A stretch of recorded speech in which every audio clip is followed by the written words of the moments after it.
नंतर आहे product concentration.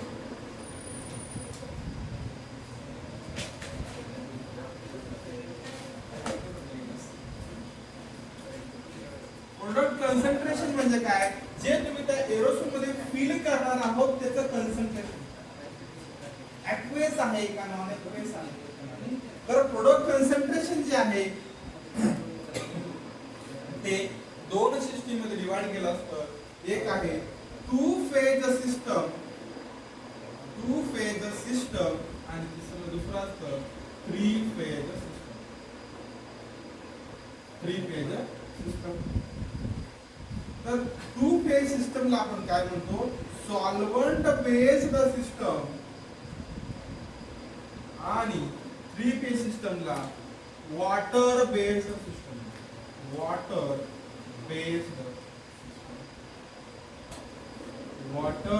Based system. हे जे कंटेनर आहे, या कंटेनर मध्ये फिल करण्यासाठी आपला एक ड्रग असतो, दुसरा असतो प्रोपेलंट. म्हणजे काय, आपला सॉल्व्हंट यूज केला जातो. Okay, just like a non aqueous material. Aqueous material मध्ये वॉटर बेस्ड सिस्टम मध्ये यामध्ये सॉल्व्हंट बेस मध्ये हायड्रोफोबिक त्यामध्ये ड्रग प्लस प्रोपेलंटचं कॉम्बिनेशन असतं. ड्रग प्लस प्रोपेलंट म्हणजेच काय, drug plus solvent, normal solvent. Drug plus propellant कशामध्ये असतं, टू फेज सिस्टम. म्हणजे ड्रग जो आहे तो प्रोपेलंट मध्ये काय होतोय, डिझॉल्व्ह होतो. टू फेज सिस्टम मध्ये, सॉल्व्हंट सिस्टम मध्ये जो काय आपला प्रोपेलंट आहे, सॉल्व्हंट आहे, त्यामध्ये काय होतं, ड्रग डिझॉल्व्ह होतो. Two phase system. यामध्ये त्याचं सॉल्व्हन्सी वाढवायची आहे त्या ड्रगची, तर आपण काय ऍड करतो, एखाद्याची सोल्युबिलिटी वाढवायची आहे. सोल्युबिलिटी एन्हान्स साठी कोणती मेथड, को सॉल्व्हंट आपण यूज करतो. Add cosolvent to enhance solubility of a drug.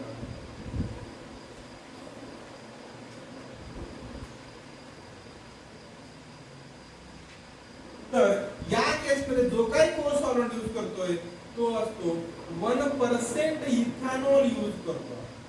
1% इथेनॉलचं concentration. Ethanol काय आपला को सॉल्व्हंट आहे, त्यामध्ये त्याची सोल्युबिलिटी वाढवण्यासाठी आपण कोणता को सॉल्व्हंट यूज करतो. In case of to phase system तो आहे 1% इथेनॉल. कधी कधी याची रेंज लेस दॅन 1% पण येऊ शकते पेपर मध्ये.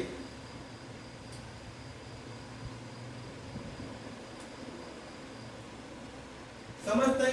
टू फेज सिस्टम मध्ये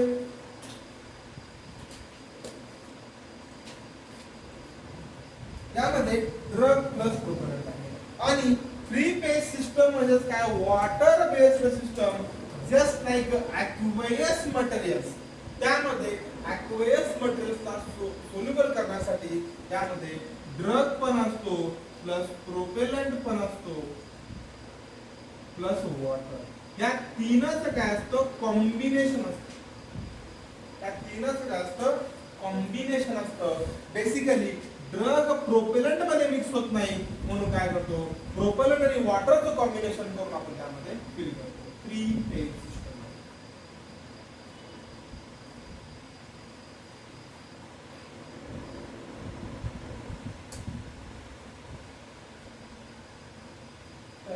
ड्रग आणि प्रोपेलंट का मिक्स होत नाहीत, ड्यू टू इंटरफेशियल टेन्शन मुळे हे दोघं मिक्स होत नाहीत. त्यामुळे आपण water as a phase system use करतो. Three phase system water plus ड्रगचं कॉम्बिनेशन करून प्रोपेलंट मध्ये मिक्स केलं जातं.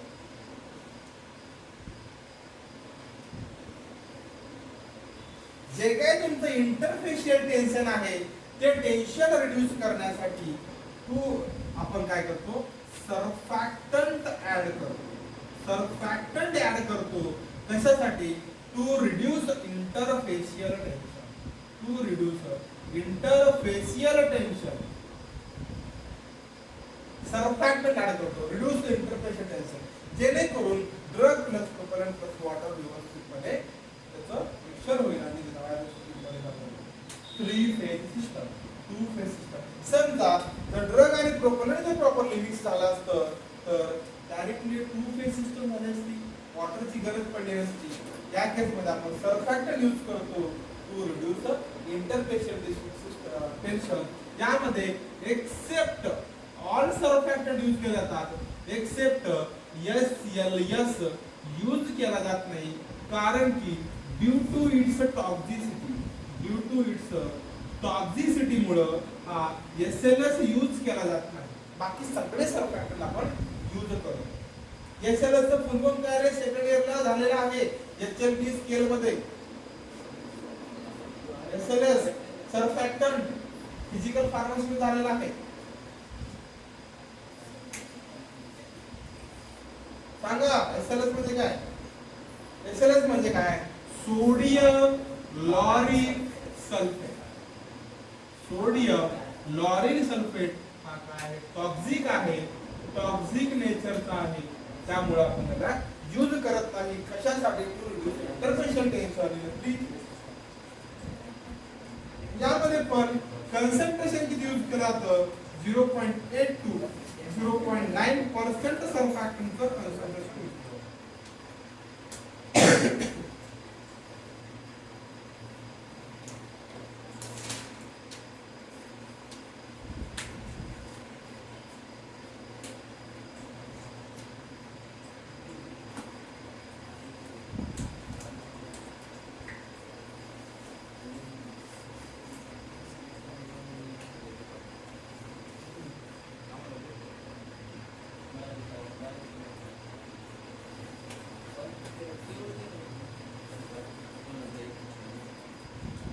लिहिलंय डन. काही समजत नाही यामध्ये प्रोडक्शन कन्संट्रेशन मध्ये to phase system, three phase system. आता समजले?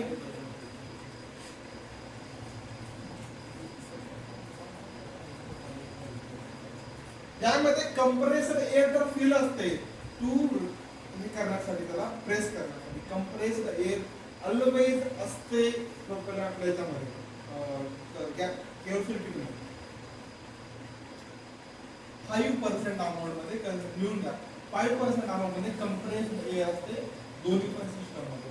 एरोसोल मध्ये 5% अमाउंट कंप्रेस्ड एअर असते, जेणेकरून तुमचा प्रोपेलंट आणि ड्रग ऑटोमॅटिकली बाहेर येऊ नये म्हणून 5% कन्संट्रेशनचं काय असतो? कंप्रेस्ड गॅस असते त्यांना दाबण्यासाठी.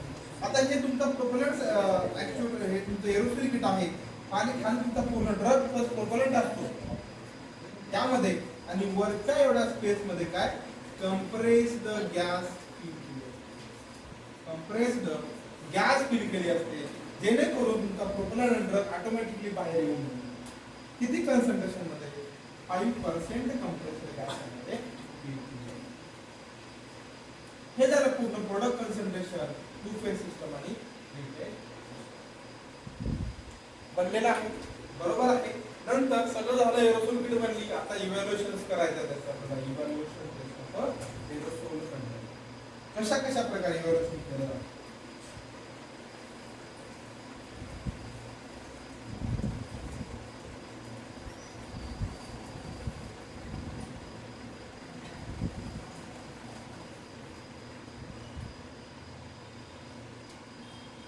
नंतर लिहा evaluation test of aerosol. Evaluation test of त्यामध्ये दोन टेस्ट असतात. एक असते जनरल टेस्ट ऑफ इव्हॅल्युएशन आणि दुसरी असते स्पेशल टेस्ट. एक असते जनरल टेस्ट, त्यामध्ये पहिला आहे प्रोपेलंट. नंतर बघूया स्पेशल टेस्ट मध्ये. पहिला आहे जनरल टेस्ट मध्ये पहिली आहे प्रोपेलंट इव्हॅल्युएशन टेस्ट. हे रट्टा मारायचे पॉइंट सगळे. हे कशा कशा मार्फत केले जाते? एक आहे IR method, infrared spectroscopy method न केली जाते, आणि दुसरी आहे आपली गॅस क्रोमॅटोग्राफी. दुसरी आहे गॅस क्रोमॅटोग्राफी. या मेथडनं काय केलं जातं? प्रोपेलंटचं इव्हॅल्युएशन केलं जातं. प्रोपेलंट इव्हॅल्युएशन IR मेथड आणि गॅस क्रोमॅटोग्राफी या मेथडनं केलं जातं. नंतर आहे moisture evaluation test. Moisture evaluation test I think आपण पहिलं बघितले का रे मॉइश्चर इव्हॅल्युएशन टेस्ट फॉर्म्युलेशन मध्ये? शक्यतो आहे वाटतं. त्यामध्ये गॅस क्रोमॅटोग्राफी आणि कार्ल फिशर टायट्रेशन आपण काय करतो? मॉइश्चर कंटेंट करतो. गॅस क्रोमॅटोग्राफी आणि moisture Karl Fischer titration. Karl Fischer titration आपण काय करतो? या दोन मेथडनं आपण मॉइश्चरचं इव्हॅल्युएशन करतो.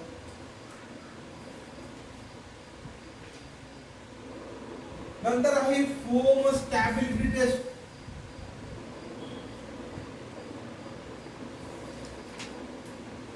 समजा आपण जर फोम केस मध्ये जर आपण एरोसोल बनवतो आहे तर त्याची स्टॅबिलिटी चेक करण्यासाठी आपण काय करतो?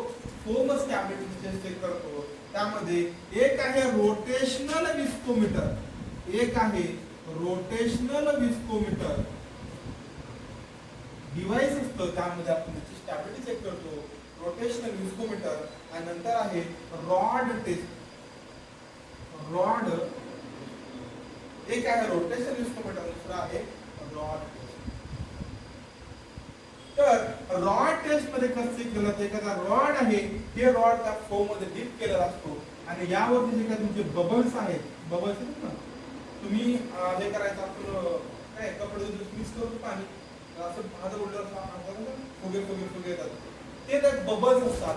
हे बबल्स रॉड टेस्ट मध्ये रॉडला चिटकलेले असतात. ते विदिन 5 सेकंड मध्ये काय झाले पाहिजे? तर ब्रेक झाले पाहिजे. ब्रेक झाले तर काय होतं? पास होतं. टेस्ट काय होतं? रॉड डीप करायचा त्या फोम मध्ये किंवा रॉड मारून बघायचं, म्हणजे काय फोम्स आहेत विदिन 5 सेकंड मध्ये सगळे फोम ब्रेक झाले पाहिजे.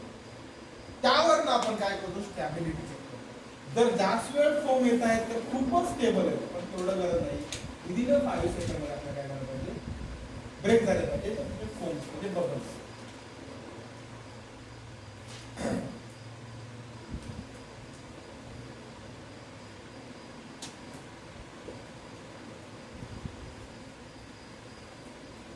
नंतर आहे वेपर प्रेशर टेस्ट. नंतर आहे vapour pressure test. Vapour pressure test यामध्ये एक मेथड ती गॅस पंचिंग टेस्ट किंवा gas punching method. Gas punching method आणि pressure gauge method. Pressure gauge method आपण काल चेक करतो. PSIG pressure per square inch gauge. हे जे गॉज आहे हे प्रेशर गॉज मेथडचं युनिट आहे. PSIG pressure square inch sorry per square per square inch gauge. हे प्रेशर गॉज मेथडचं वेपर प्रेशर टेस्ट केली जाते. गॅस पंचिंग मेथड आणि प्रेशर गॉज डायरेक्ट क्वेश्चन असतात.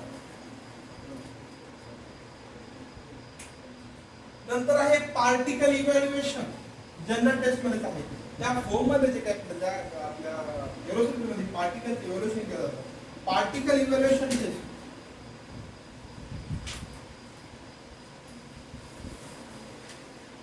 पार्टिकल इव्हॅल्युएशन टेस्ट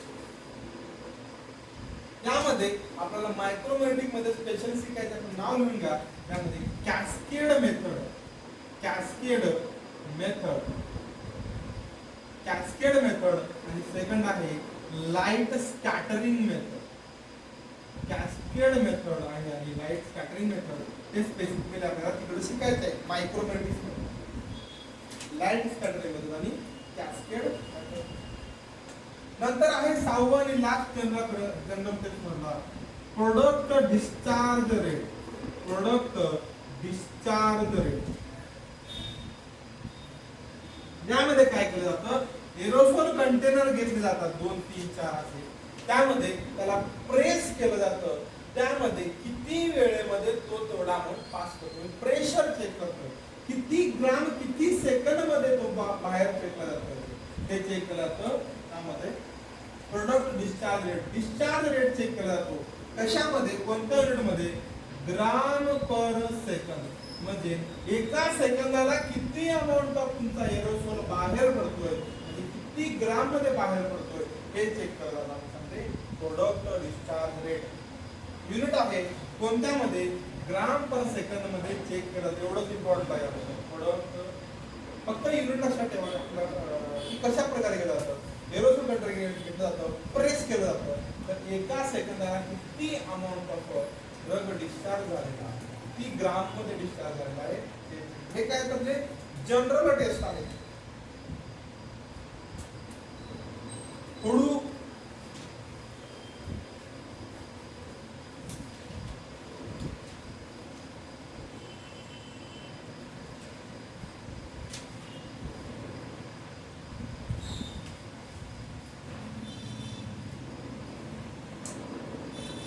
संपवतो चॅप्टर. थोडेसे 5 दिवस सोडलं, 15 मिनिट लेट झालं पण चालतंय. पण उद्या सुट्टी घेणार आज शिकवलं कापी संपलं की आपल्याला रविवारात म्हणजे 2 दिवस सुट्टी जाते. होय, खुश आहे ना. आता 15 मिनिट नंतर दे रोड नकोस तू गावाकडे येतस, जेणेकरून शनिवारी सुट्टी पडेल. हा, उद्याची पण जरा रविवारी आपण फुल टेस्ट संध्याकाळी 6 ते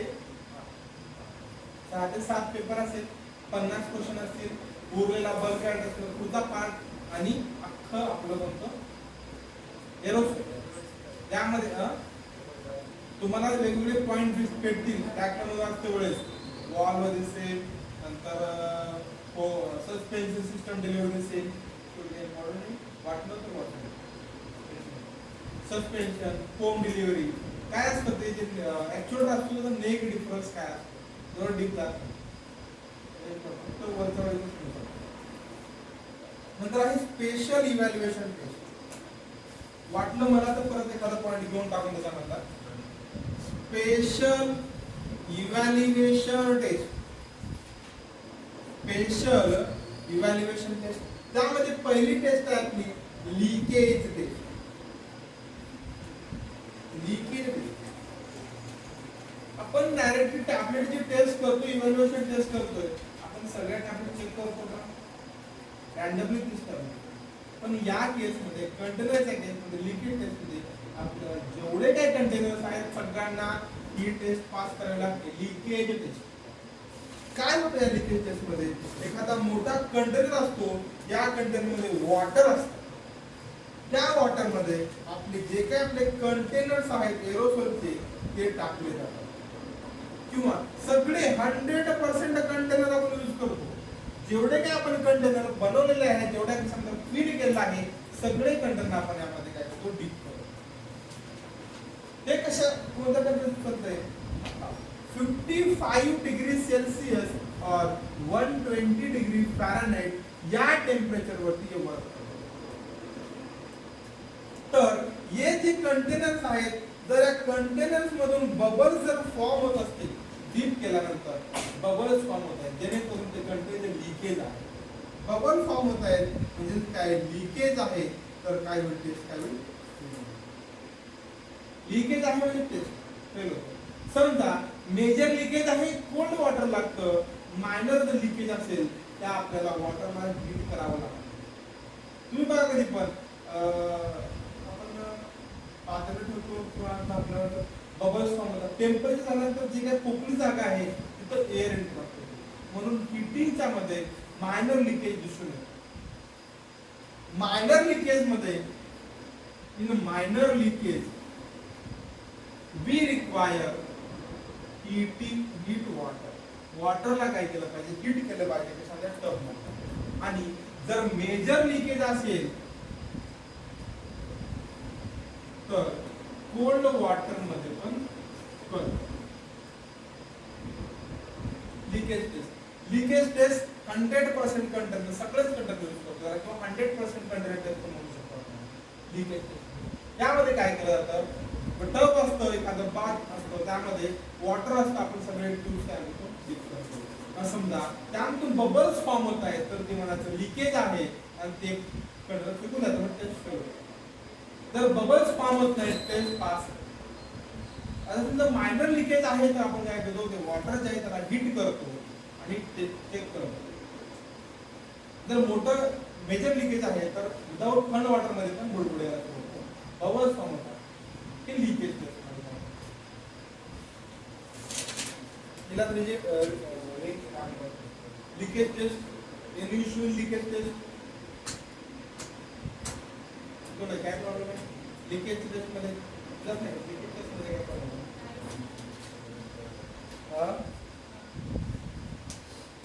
नंतर आहे फ्लेम टेस्ट. सेकंड टेस्ट आहे flame taste.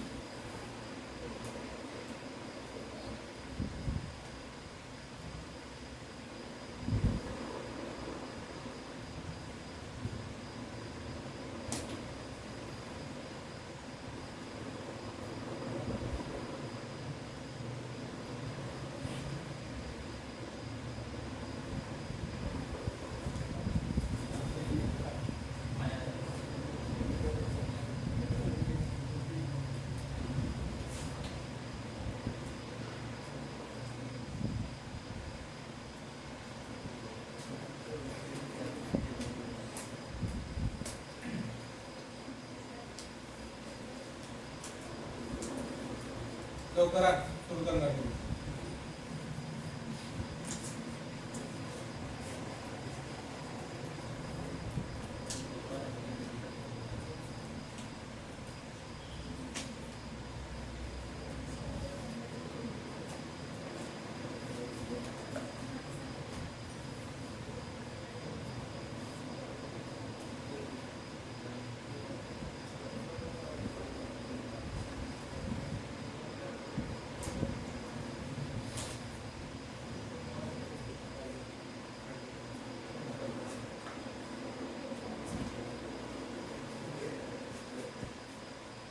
Okay, flame taste मध्ये एक आहे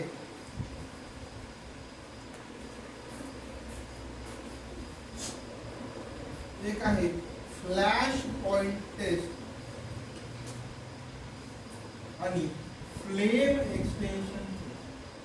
एक आहे फ्लॅश पॉइंट टेस्ट, दुसरी आहे फ्लेम एक्सटेन्शन टेस्ट. हे फ्लॅश पॉइंट टेस्ट मध्ये काय असतं, दोन चेंबर असतात. फ्लॅश पॉइंट मध्ये दोन चेंबर असतात.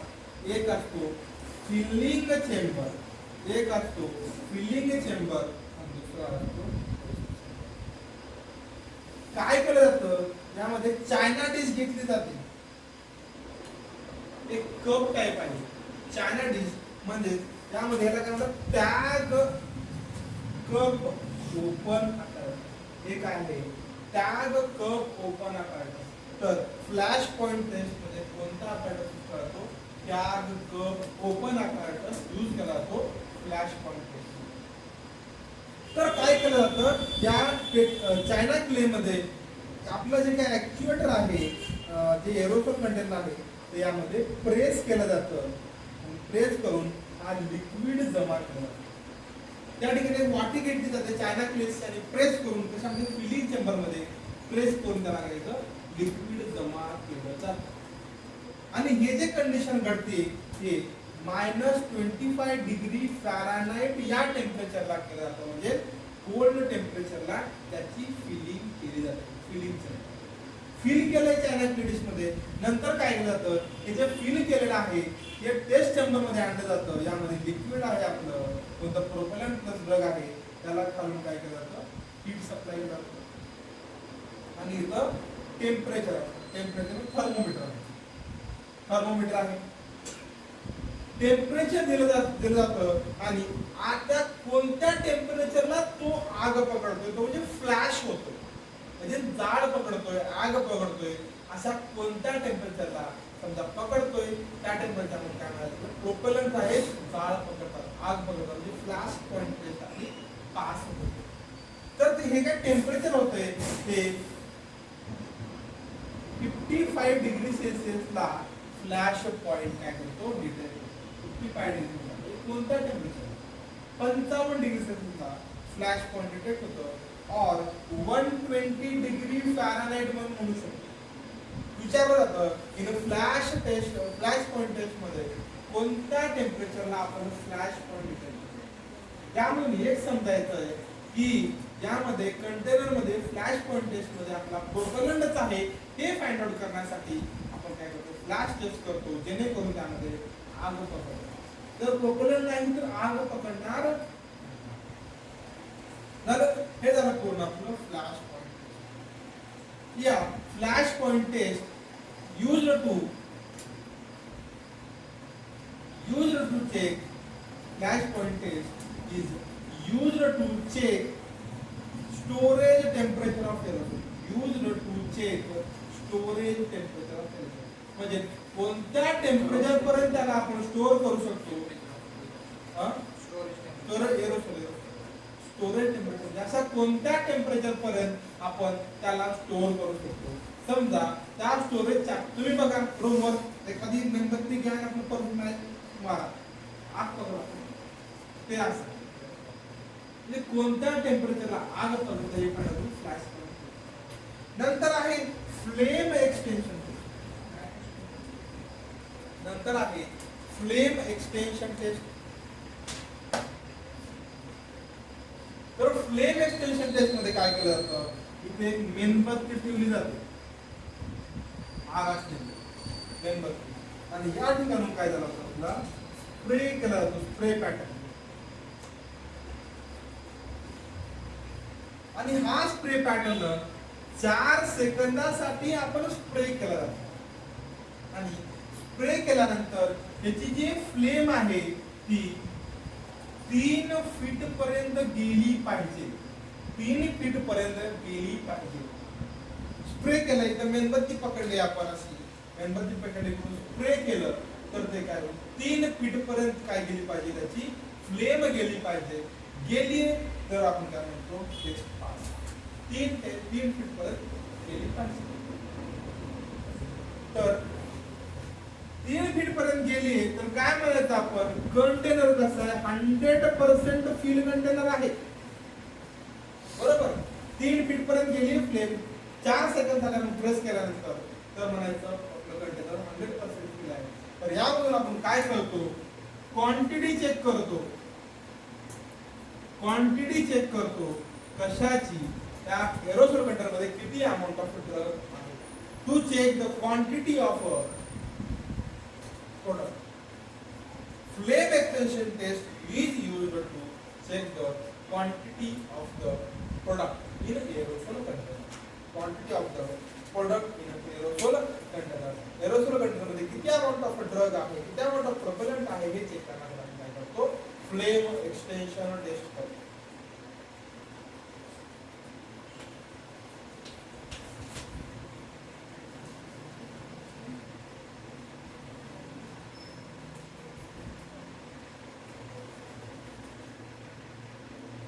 पुढू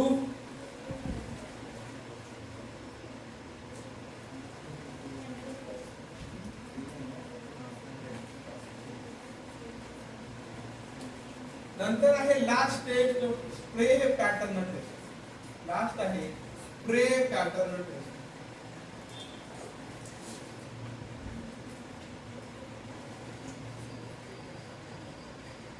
या केस मध्ये काय केलं जातं खाली एक पेपर आहे खाली पेपर घेतला जातो त्यावरती डाय असते प्लस कशाची टाल्क डाय असते. टाल्क डाय म्हणजे सेमी सॉलिड ची काय केलं ते कोटिंग केलं जाते पेपरवर किंवा पेपरवरती टाल्क डाय प्रेस केला जातो. टाल्क डाय ऐकलं टाल्क म्हणजे ग्राइंड असतो ते केला जातो आणि इथून काय केला जातो वरच्या 15 सेंटीमीटर वरती आपण काय करतो समजा पेपर ठेवला आपण खाली आता पेपर टाल्क डायचा पेपर ठेवलाय आणि समजा आपल्याकडे 15 सेंटीमीटर आहे तर काय करणार, इथं येऊन मी प्रेस करणार 3 सेकंद, इथं प्रेस करणार. समजा इकडे बघा, इथं 15 मिनिट पेपरला प्रेस करणार. प्रेस केल्यानंतर हे जे आहे हे काय होणार, असं पॅटर्न देतोय अशा प्रकारे प्ले केल्यानंतर असं. तर ते कशावर डिपेंड असतं, ऍक्च्युएटर वरती डिपेंड असतं. ऍक्च्युएटर जशी ऍक्च्युएटरची साईज, जसा नेक त्याचा पॅटर्न असतो. हे जे पॅटर्न आहे हे पेरिफेरल पॅटर्न आहे. हे काय आहे, पेरिफेरल पॅटर्न आहे. पेरिफेरल या केसमुळे काय होतं, समजा आपल्याला माउथ मध्ये बर्फ द्यायचा आहे, प्रेस केलं तोंडावर जाऊ शकतो. ठीक आहे, टॉपिकसाठी इझिली आहे, थोडा स्पेस आहे. हे पेरिफेरल पॅटर्न आहे, त्यामुळे काय होतं, wastage of drug, wastage of drug or useful पण आहे. कशासाठी, टॉपिकल डिलिव्हरीसाठी असतं ना. आणि दुसरं एक आहे सेंट्रल पॅटर्न. हे जे ऍक्च्युएटर आहे, या ऍक्च्युएटर मधून अशा प्रकारे परफॉर्म होते. आणि हे सेंट्रल पॅटर्न, सेंट्रल पॅटर्न वरती आपला ड्रग स्प्रे होतो. म्हणजे कमी एरियामध्ये काय होतं, तेवढ्याच एरियावरती स्प्रे होतोय. तर त्याला काय म्हणतात, सेंट्रल पॅटर्न. म्हणजे no wastage of drug, drug कमी वेस्ट होईल. No wastage of drug,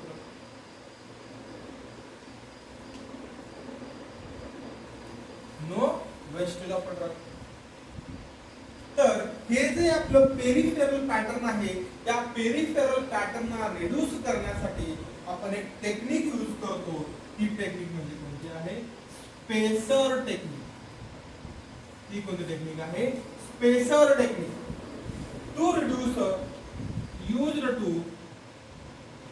reduce peripheral pattern of a drug. ड्रगचं जे पेरिफेरल पॅटर्न आहे किंवा प्रोडक्टचं अप्लाय केल्यानंतर त्या रिड्यूस करण्यासाठी आपण स्पेसर टेक्निक यूज करतो. ज्यामध्ये काय होतं, हे आपला कंटेनर आहे, त्या कंटेनरचा ऍक्च्युएटर आहे, त्या ऍक्च्युएटरची ट्यूब वाढवली जाते. त्या ट्यूब वाढवल्यामुळे काय म्हणतो, त्याला स्पेसर टेक्निक. Spacer technique. समजा त्या ऍक्च्युएटरची ट्यूब लावली, इथून प्रेस करण्याऐवजी ट्यूब इन्सर्ट करून डायरेक्टली प्रेस करतो त्या पर्टिक्युलर एरिया ठिकाणी, local action. Spacer technique important point आहे. To reduce the peripheral pattern of a drug किंवा product what we modify, the use of spacer technique.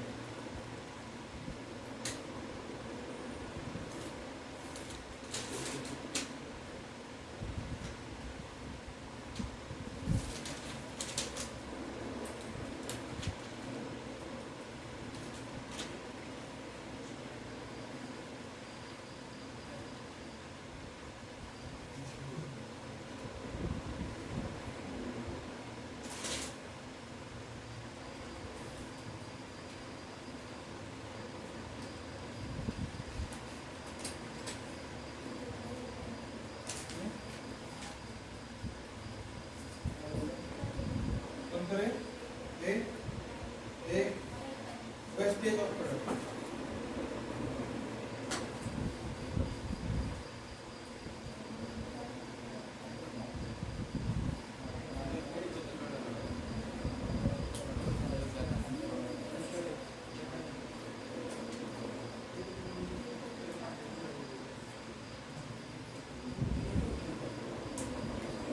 नंतर आहे वॉल्व. एखादी जुनी मागची काय टाईप वॉल्व म्हणून पुढे करतात. वॉल्व मध्ये त्यामध्ये एक असतात continuous valve, continuous dose valve आणि metered dose valve. Metered dose valve. तर कंटिन्युअस डोस वॉल्व आणि मीटर्ड डोस वॉल्व असतात. यामध्ये कंटिन्युअस डोस वॉल्व मध्ये काय होतं, डोस व्हॅरिएशन होतं. डोस व्हॅरिएशन होतो कशामध्ये, कंटिन्युअस डोस वॉल्व मध्ये.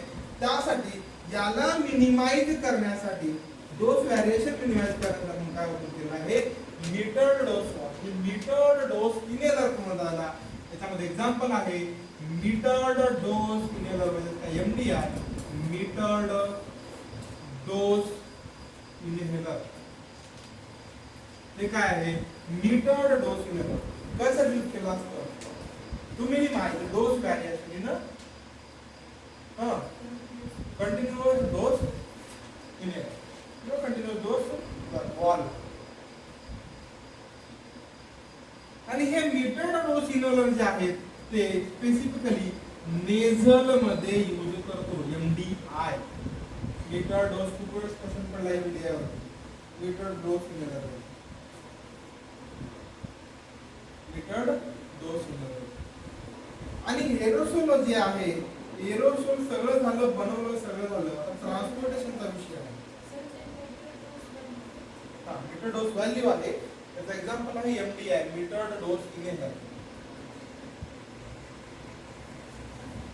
नंतर आहे ट्रान्सपोर्टेशनचा विषय येतो एरोसोलचा. Aerosol transported by department of transport. Department of transport म्हणजेच काय DOT. डिपार्टमेंट ऑफ ट्रान्सपोर्ट होणं काय केलं एरोसोल ट्रान्सपोर्ट केलं DOT डिपार्टमेंट ऑफ ट्रान्सपोर्ट.